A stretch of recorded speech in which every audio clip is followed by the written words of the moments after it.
জিনিসটা হঠাৎ করে চলকে বেরিয়ে এসে হাতে পড়লে হাত পুড়ে যেতে পারে।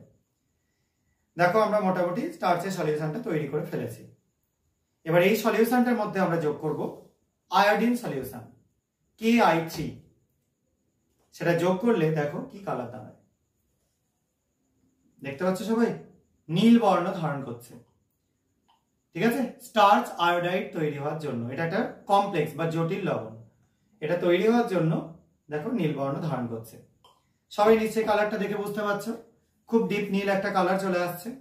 এবং যদি আমরা একটু সামান্য হিট করি, দেখো কি জিনিসটা দাঁড়ায়।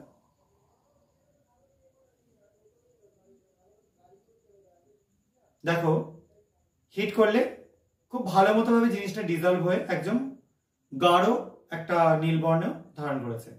ঠিক আছে, তো এই যে নীল বর্ণ ধারণ করলো, এটা কেন ধারণ করলো?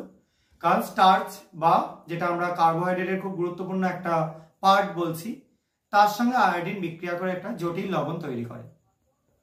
এই যে জটিল লবণ বলবো না, জটিল যৌগ তৈরি করে। এই জটিল যৌগের কারণের জন্যই মেইনলি কিন্তু এরকম